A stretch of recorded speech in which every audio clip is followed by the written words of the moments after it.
आप देख रहे हैं यूट्यूब चैनल आसान शब्दों में और आज हम बात करने वाले हैं आरआरबी एनटीपीसी की बहुत ही महत्वपूर्ण एग्ज़ाम के बारे में,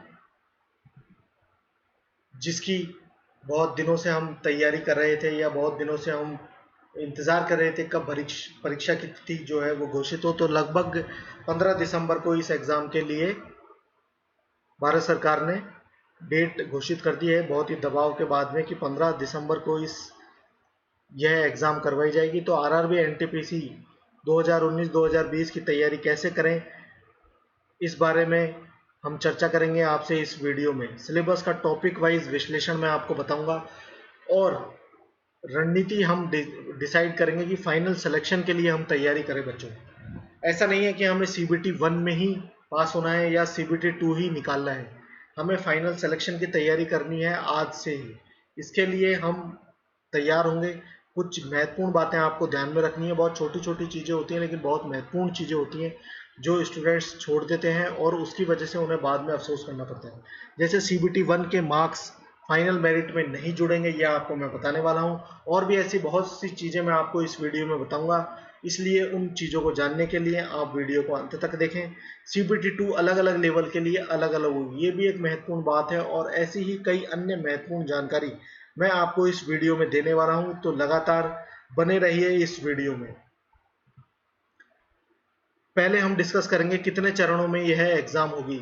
आरआरबी एनटीपीसी बहुत ही महत्वपूर्ण एग्जाम है और यह 3 चरणों में होगी। पहला चरण होगा लिखित परीक्षा, जो भी 2 चरणों में कंप्लीट होगा, सीबीटी 1 और सीबीटी 2, यानी लिखित परीक्षा ही 2 चरणों में आपकी कंप्लीट होगी। सीबीटी 1 का जो पेपर होगा, सीबीटी 1 यानी कंप्यूटर बेस्ड टेस्ट होगा, ओएमआर बेस्ड टेस्ट नहीं होगा, वह सभी के लिए बराबर होगा।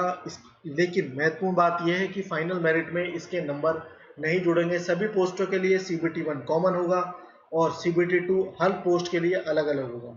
इसलिए महत्वपूर्ण बात ध्यान रखें कि सीबीटी 1 क्वालिफाइंग है, फाइनल मेरिट में इसके नंबर नहीं जुड़ेंगे बच्चों, ये ध्यान में रख लीजिए, फाइनल मेरिट में नंबर नहीं जुड़ेंगे। अब हम बात करें सीबीटी 2 की, तो अलग अलग लेवल के लिए अलग अलग तैयारियां आपको करनी है। अगर लेवल 2 के लिए आप तैयारी कर रहे हैं तो कम तैयारी करें, लेवल 3 के लिए कर रहे हैं तो आपको उसी हिसाब से तैयारी करनी होगी, यानी कठिनाई का स्तर, डिफ़िकल्टी का लेवल जो है वो पेपर का वो बढ़ जाएगा, उसमें कठिन सवाल पूछे जाएंगे और पेपर भी अलग अलग होंगे। लेवल 2 के लिए अलग पेपर, 3 के लिए अलग होगा, 4 के लिए अलग। लेकिन लेवल 2 में अगर 4 पोस्टें हैं तो चारों के लिए एक ही पेपर होगा, यानी लेवल के हिसाब से पेपर पूछा जाएगा और कठिनाई का स्तर लेवल के हिसाब से ही होगा। 7 CP का मतलब ये वेतनमान है, यानी आपकी सैलरी के हिसाब से ये ऐसा होता है। अगर हम बात करें स्किल टेस्ट की, तो स्किल टेस्ट और टाइपिंग स्किल टेस्ट 2 तरह के होंगे। स्किल टेस्ट सिर्फ 2 पोस्टों के लिए होगा, स्टेशन मास्टर और ट्रैफिक असिस्टेंट के लिए। बाकी किसी भी पोस्ट के लिए स्किल टेस्ट नहीं होगा, इसे CBAT कहेंगे, computer based aptitude test. Computer based aptitude test यह सिर्फ स्टेशन मास्टर और ट्रैफिक असिस्टेंट के लिए ही होगा। Typing skill test junior clerk, typist, junior timekeeper, accounts clerk, account assistant, typist, senior time keeper, इन सब पोस्टों के लिए टाइपिंग स्किल टेस्ट होगा। तो 3 तरह की पोस्टें हैं। एक तरह की पोस्ट ऐसी हैं जिनमें दोनों तरह के ही कोई भी स्किल टेस्ट नहीं होगा, जैसे गुड्स गार्ड के लिए कोई भी तरह का स्किल टेस्ट नहीं लिया जाएगा। स्किल टेस्ट सिर्फ 2 पोस्ट के लिए लिया जाएगा, स्टेशन मास्टर और traffic assistant. Typing skill test इन सब पोस्टों के लिए लिया जाएगा, junior time keeper, accounts clerk. और दोनों टेस्ट नहीं होंगे, स्टेशन मास्टर और ट्रैफिक असिस्टेंट के लिए सिर्फ स्किल टेस्ट होगा। डॉक्यूमेंट वेरिफिकेशन कैसे किया जाएगा?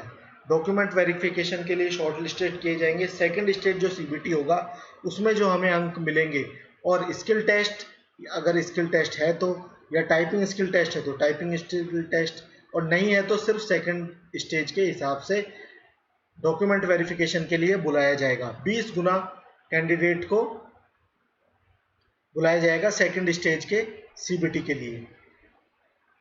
सीबीटी 2 के स्कोर के आधार पर 8 गुना कैंडिडेट को डॉक्यूमेंट वेरिफिकेशन के लिए बुलाया जाएगा।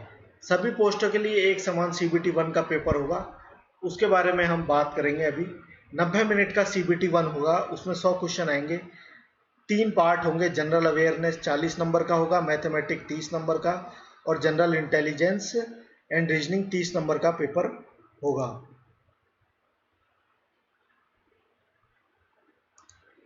जनरल अवेयरनेस की बात करें बच्चों तो 40 नंबर का पेपर होगा, इसलिए हमें इस पर बहुत ज़्यादा ध्यान देना है। 40 नंबर के पेपर से मतलब है कि ये बहुत ज़्यादा स्कोरिंग रहने वाला है। मैथमेटिक्स 30 नंबर का हमारा पेपर है। जनरल इंटेलिजेंस और रीजनिंग 30 नंबर का रहने वाला है। तो जनरल अवेयरनेस पे बहुत ज़्यादा ध्यान देना क्योंकि बहुत ज़्यादा नंबर का ये है, स्कोर करेगा। तो 40 में से लगभग हमको 35 नंबर अगर हम स्कोर करेंगे तो हमारा सिलेक्शन होगा। मैथमेटिक्स में अगर हम बात करें तो 30 में से 28 नंबर तक आप स्कोर करें। रीजनिंग में 30 में से 25 से 28 नंबर तक आप ला सकते हैं अगर अच्छे से तैयारी करें। मान के चलिए जनरल अवेयरनेस सबसे इजी पेपर रहता है। लगभग इसमें 40 में से 38 प्रश्न बच्चे अटेम्प्ट करते हैं और सही करते हैं। रीजनिंग और मैथमेटिक्स में गलतियों के चांसेस ज़्यादा रहते हैं, जनरल अवेयरनेस में कम रहते हैं। मैथमेटिक्स के सिलेबस की बात करें तो नंबर सिस्टम, भिन्न के सवाल होंगे, दशमलव के सवाल होंगे, लघुत्तम समापवर्त्य, महत्तम समापवर्त्य से सवाल आएंगे, अनुपात से सवाल आएंगे, प्रतिशत है, क्षेत्रफल, आयतन, गोले का कितना आयतन है, अर्धगोले का कितना आयतन है, समय काम, समय दूरी, समय मजदूरी, इस तरह के सवाल आएंगे। सरल ब्याज, चक्रवृद्धि ब्याज से सवाल होंगे, लाभ हानि से सवाल होंगे, ज्योमेट्री, टिक्नोमेट्री यानी sine theta, cos theta, elementary statistics से सवाल होंगे। जनरल इंटेलिजेंस और रीजनिंग की हम बात करें तो एनालॉजी होगी, कंप्लीशन ऑफ नंबर के सवाल होंगे, कोडिंग डिकोडिंग के बारे में सवाल आएंगे, गणितीय प्रक्रियाएं किस तरह की होंगी उस तरह के सवाल आएंगे, रिलेशनशिप के सवाल आएंगे कि इस सामने वाले का पुत्र का बेटा उसकी मामा लगता है, तो इस तरह के सवाल जो होते हैं वो रिलेशनशिप वाले सवाल कहे जाते हैं और वो आएंगे। एनालिटिकल रीजनिंग पे आपको विशेष ध्यान देना है। सिलोजिज्म, जम्बलिंग, वेन डायग्राम, अगर इतने सारे टॉपिक अगर हमें सिलेबस में दिए गए हैं तो इसका कहने का मतलब ये है कि एक एक सवाल तो कम से कम इन टॉपिक में से आएगा, क्योंकि 30 नंबर के सवाल आएंगे और 30 टॉपिक हमारे लगभग नहीं तो 20 टॉपिक ये हैं। तो 20 टॉपिक में से मान के चलिए किसी में से एक दो सवाल जरूर आएंगे। तो आप इन सवालों को जरूर करके जाएं और अच्छे से करके जाएं। रीजनिंग में बहुत ज़्यादा स्कोरिंग चांसेस रहता है। जनरल अवेयरनेस की हम बात करें तो जो हम अखबार पढ़ते हैं तो उसको अच्छे से अखबार को पढ़ें और पुराने 6 महीने के जीके को अच्छे से पढ़ के जाएं, क्योंकि उसके बाहर कुछ भी नहीं आएगा, मैं गारंटी से कह रहा हूँ।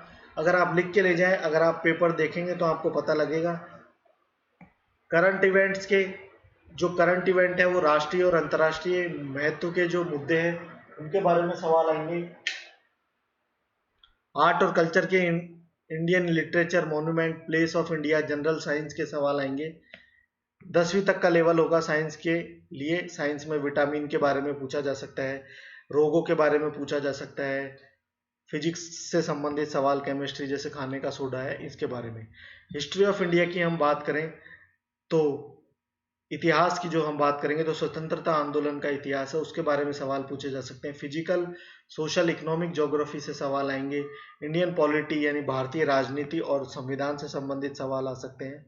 जनरल साइंटिफिक और टेक्नोलॉजिकल डेवलपमेंट की हम बात करें तो इसरो में क्या चल रहा है, नासा में क्या चल रहा है, इस संबंध में सवाल आएंगे। यूनाइटेड नेशन और उसके जो संगठन है, यूनिसेफ है, यूनेस्को है, वर्ल्ड ट्रेड ऑर्गेनाइजेशन है, इनके मुख्यालय कहाँ पे हैं, ये किस तरह से काम करते हैं, किस क्षेत्र में काम करते हैं, इस तरह के सवाल आएंगे। इकोलॉजी यानी एनवायरमेंटल इश्यूज कौन से हैं, ओजोन परत के क्षय होने के क्या कारण है, किस गैस से क्षय हो रहा है, इस तरह के सवाल एनवायरमेंटल इश्यूज में कहे जाते हैं। पॉल्यूशन किस तरह से हो रहा है, पॉल्यूशन में कौन कौन से कारण है, वायु प्रदूषण है, ध्वनि प्रदूषण है, डेसिबल कितने डेसिबल से ज़्यादा का प्रदूषण ध्वनि प्रदूषण कहलाएगा। इस तरह के सवाल जो है वो हमें इस टॉपिक से पूछे जा सकते हैं। बेसिक कंप्यूटर का आपको ध्यान रखना है। कॉमन एब्रीविएशन जैसे आईपीएल, इंडियन प्रीमियर लीग, तो आईपीएल को शॉर्ट फॉर्म में आईपीएल कहते हैं, इसका बड़ा नाम पूछ सकते हैं। आईयूसीएन का पूछ सकते हैं आपसे।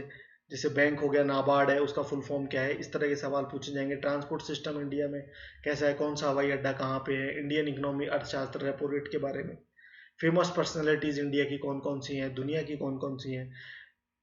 अटल पेंशन योजना यानी गवर्नमेंट स्कीम्स के बारे में पूछा जा सकता है, जैसे अटल पेंशन योजना है, सुकन्या समृद्धि योजना है। Flora and fauna of India क्या है, यानी कि कौन सा अभ्यारण्य कहाँ पे स्थित है, कौन सा जानवर है जो विलुप्ति के कगार पे है, राष्ट्रीय पक्षी कौन सा है। इस तरह के सवाल जो है फ्लोरा और फौना में से आएंगे। Important government and public sector organisation कहाँ पे हैं, जैसे ओएनजीसी का मुख्यालय कहाँ पे है, नीति आयोग से संबंधित सवाल हो गए, सूचना आयोग से संबंधित सवाल हो गए, जो हमारे न्यायालय हैं उनसे संबंधित सवाल हो गए, इस संबंध में सवाल पूछे जा सकते हैं। मिनिमम परसेंटेज की बात करें तो अनरिजर्व कैटेगरी और ईडब्ल्यूएस के लिए 40% का टारगेट है, यानी 100 में से 40 नंबर आपको मिनिमम लाने हैं, अन्यथा आप असफल घोषित कर दिए जाएंगे। ओबीसी और एससी के लिए 30 नंबर लाना अनिवार्य है, एसटी के लिए 25% यानी 25 नंबर। डॉक्यूमेंट वेरिफिकेशन की हम बात करें तो जो फाइनल सिलेक्शन होगा वो सेकंड स्टेज सीबीटी और जो स्किल टेस्ट होगा उसके बेस पे बुलाया जाएगा। परफॉर्मेंस सेकंड स्टेज और सीबीएटी या टाइपिंग स्किल टेस्ट के में जो सफल होंगे अभ्यर्थी उनको डॉक्यूमेंट वेरिफिकेशन के लिए बुलाया जाएगा। वीडियो को अंत तक देखने के लिए धन्यवाद। आप देख रहे हैं यूट्यूब चैनल आसान शब्दों में। अगर आपको चैनल पसंद आया हो तो सब्सक्राइब, लाइक, शेयर करना ना भूलें और अपने दोस्तों रिश्तेदारों के साथ जरूर शेयर करें ताकि वो भी इस वीडियो का फ़ायदा उठा सके और एनटीपीसी आरआरबी के एग्ज़ाम में सफल हो सके।